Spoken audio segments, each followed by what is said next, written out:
હવે શિયાળો આવતા તો દરેક ગુજરાતીઓના ઘરમાં આ મેથીના થેપલા તો બને જ, અને તેમાં પણ જો આવા રૂ જેવા પોચા થેપલા બને તો ભાઈ વાહ, મજા જ પડી જાય. તો આજની જો બધી ટિપ્સ ફોલો કરીને મસાલો કરવાથી લઈ અને વણવાથી લઈને ચોળવવા સુધીની બધી ટિપ્સ તમે ફોલો કરી તો તમારા થેપલા પણ આવા કાગળ જેવા પાતળા અને એકદમ જ સોફ્ટ બનશે. અને જો પ્રવાસમાં આવા થેપલા લઈ જશો ને તો 3-4 દિવસ સુધી પણ આ જરા પણ ડ્રાય નહીં થાય અને એટલા જ સોફ્ટ રહેશે. તો ચલો આજની આ રેસીપી શરૂ કરીએ. તો આજકાલ તો માર્કેટમાં એકદમ સરસ લીલીછમ મેથી આવે છે. તો અહીંયા મેં 80થી 100 ગ્રામ જેટલી મેથી લીધી છે. તો મેથીના પાંદડાને અલગ કરી લીધા છે અને આને ધોઈ અને એકદમ જ કોરી કરી લીધી છે. અને હવે આપણે આ મેથીને ઝીણી સમારી લઈશું. તો મેથીના જે એકદમ જ કૂણા ડાળખા હોય છે તે મેં રાખ્યા છે. અને મેથીને કે કોઈ પણ લીલોતરી શાકને સૌથી પહેલાં ધોઈ અને પછી જ સમારવી, એટલે તેના પોષક તત્વો પાણીમાં ન જતા રહે. હવે આ બધી જ મેથીને આપણે આ રીતે ઝીણી સમારી લીધી છે. અને હા, આપણે થેપલા પણ એ રીતે બનાવશું ને કે મેથીની કડવાશ પણ તેમાં નહીં આવે. આદુ અને મરચાંની પેસ્ટ કરી લઈશું. તમારે જો આમાં લસણ ઉમેરવું હોય તો તે પણ એડ કરી શકો છો. તો હવે આપણે થેપલાનો લોટ બાંધી લઈએ. તેના માટે 3 કપ ઘઉંનો લોટ લીધો છે. હવે આજના માપથી કેટલા થેપલા તૈયાર થાય છે તે પણ હું તમને જણાવીશ. હવે સૌથી પહેલી ટીપ કે જેનાથી આપણા થેપલા સુપર સોફ્ટ બનશે તે છે 4 ટેબલ સ્પૂન ચણાનો લોટ અથવા તો બેસન ઉમેરવો. હવે 1 ચમચી હળદર ઉમેરીશું અને સાથે જ 1.5 ચમચી કાશ્મીરી લાલ મરચું ઉમેર્યું છે. સાથે જ 1 ચમચી ધાણા જીરું પાવડર એડ કરીશું. હવે સ્વાદ પ્રમાણે મીઠું ઉમેરી દઈશું. અહીંયા લગભગ 1.5 ચમચી જેટલું મીઠું એડ કર્યું છે. અને અહીંયા 1 ચમચી દળેલી ખાંડ એડ કરીશું. આનાથી થેપલા ગળ્યા નહીં બને, પણ આ બધા જ ટેસ્ટને બેલેન્સ કરશે. હવે સફેદ તલ એડ કરવાથી તો સરસ ક્રંચ આવશે જ થેપલામાં. અને અજમાને પણ આ રીતે હાથેથી ક્રશ કરી અને એડ કરી દઈશું.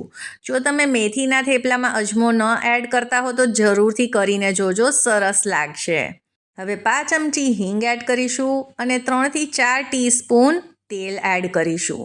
હવે મોણ માટે વધારે પડતું તેલ આમાં નથી ઉમેરવાનું. હવે આપણી માન્યતા એવી હોય છે કે વધારે પડતું મોણ એડ કરવાથી થેપલા એકદમ જ સોફ્ટ બનશે, પણ એવું બિલકુલ નથી. માપસર જ આપણે તેમાં મોણ એડ કરવાનું છે. હવે જે આદુ મરચાંની પેસ્ટ તૈયાર કરી હતી તે એડ કરી દઈશું અને જે મેથી આપણે કટ કરીને રાખી તે પણ એડ કરી દઈશું. સાથે જ લીલા ધાણા પણ થોડાક એડ કરીશું, તેનાથી પણ સરસ ટેસ્ટ આવે છે. હવે થેપલાને સોફ્ટ કરવાની આપણી બીજી ટીપ છે કે આમાં આપણે દહીં ઉમેરવાનું છે.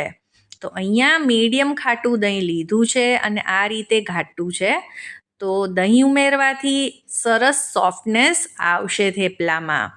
આનાથી 2-3 દિવસ પછી પણ જો તમે થેપલાને ખાશો તો ખાવામાં સોફ્ટ જ રહેશે અને ડચુરા નહીં વળે. તો સૌથી પહેલાં આપણે આ બધી જ વસ્તુને મિક્સ કરી લઈએ અને પછી આપણે આમાં થોડું પાણી એડ કરતા જઈએ. આનો સોફ્ટ લોટ તૈયાર કરવાનો છે. તો આપણે જેવો રોટલીનો લોટ તૈયાર કરીએ છીએ લગભગ એવો જ આજનો લોટ આપણે તૈયાર કરવાનો છે. તેનાથી આપણા થેપલા એકદમ જ સોફ્ટ બનશે. હવે થેપલા તો એવી વસ્તુ છે ને કે આપણા દરેકના ઘરમાં બનતા જ હોય છે, પણ બનાવ્યાના થોડા કલાકોમાં જ તે થોડાક હાર્ડ થઈ જાય છે, કડક થઈ જાય છે, કાં તો પછી ચવડ થઈ જાય છે. અને એવું થતું હોય તો આજની આ રેસીપી જરૂરથી ફોલો કરજો. તો એકદમ જ સુપર સોફ્ટ લોટ તૈયાર કર્યો છે. જો તમે હાથમાં આ રીતે લેશો તો એકદમ જ પોચો, નરમ અને સોફ્ટ છે. હવે આને આપણે લગભગ 10 મિનિટ માટે ઢાંકીને રાખી દઈશું રેસ્ટ આપવા. અને 10થી 15 મિનિટ થઈ જાય એટલે આમાં 1 ચમચી તેલ એડ કરી આને એક વખત આપણે ચીકવી લઈશું, એટલે તે સરસ રીતે સેટ થઈ જાય.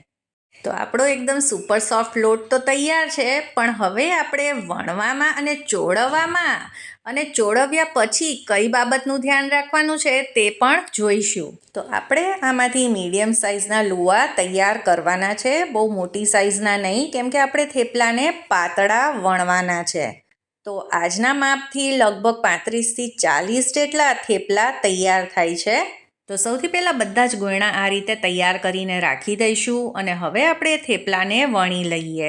હવે થેપલાનો લોટ આપણે સોફ્ટ તૈયાર કર્યો છે, એટલે અટામણની થોડીક જરૂર પડશે 1 કે 2 વખત. હવે આ રોટલીની જેમ જ સરસ રીતે વણાઈ જશે. વચ્ચે જરૂર પડે તો એકાદ વખત કોરા લોટથી કોટ કરીશું, પણ વધારે પડતું નહીં, કેમ કે કોરો લોટ વધારે રહેશે થેપલા પર તો તેને ચોળવતી વખતે થોડાક તે ચવડ થાય છે. તો જો સોફ્ટ લોટ હશે ને તો આ રીતે રોટલીની જેમ જ તે આસાનીથી વણાઈ જશે. હવે જો આની હું તમને થિકનેસ બતાવું તો આ રીતે એકદમ જ પાતળું થેપલું વણીને તૈયાર કર્યું છે અને આ વણવામાં જરા પણ લોટ નથી થયું. તો હવે આપણે લોઢીને ગરમ કરી લઈશું અને ગરમ લોઢી પર આપણે થેપલાને મૂકી દઈશું. હવે થેપલામાં એક તરફ સેજ દાજ આવે એટલે આપણે તરત જ તેને ફેરવી લઈશું. ફ્લેમને આપણે હાઈ જ રાખવાની છે થેપલા બનાવતા વખતે. હવે ઉપર તમે તેલ કાં ઘી તમારા ટેસ્ટ મુજબ લગાવી શકો છો અને તરત જ આપણે હવે થેપલાને ફેરવી દઈશું અને બીજી તરફ પણ આપણે ઘી કે તેલ લગાવી લઈશું અને હવે આની સાઈડ આપણે ફેરવી દઈશું.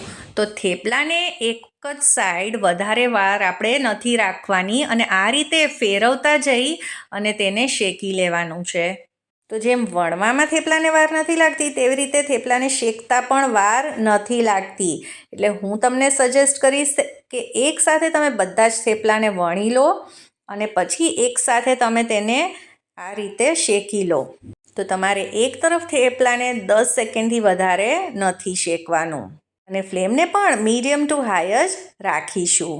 થેપલાને આપણે શેકવાની રીત તો જોઈ લીધી, પણ આને સ્ટોર કેવી રીતે કરવાના? તો થેપલા તૈયાર થયા પછી ઘણી વખત આપણે વરાળ નીકળી જાય તેના માટે થાળીમાં પાથરીને રાખતા હોય છીએ, તો તેના લીધે થેપલા ડ્રાય થઈ જાય છે. તો તેવું ન થાય તેના માટે થેપલાને આ રીતે કાણાવાળી કોઈ પણ પ્લેટમાં લગભગ અડધા મિનિટ માટે જ રાખવા અને પછી તરત જ આપણે કેસરોલમાં તેને ટ્રાન્સફર કરી દેવાના. તો તમે બીજા દિવસે શું ત્રીજા ચોથા દિવસે પણ થેપલાને જોશો તો આવા સોફ્ટ જ રહેશે અને આવા સોફ્ટ થેપલા હોય તો પછી તેને ખાવાની મજા પણ ડબલ થઈ જાય છે. તો આશા કરું છું આજની આ થેપલાની રેસીપી તમને પસંદ આવી હશે અને જો પસંદ આવી હોય તો તેને લાઈક કરજો, તમારા ફ્રેન્ડ્સ અને ફેમિલીમાં શેર કરજો અને મારી ચેનલ ચાર્મીસ ગુજરાતી રસોઈને જરૂરથી સબસ્ક્રાઈબ કરજો. મળીએ ફરી નવી રેસીપી સાથે. સૌને જય શ્રી કૃષ્ણ.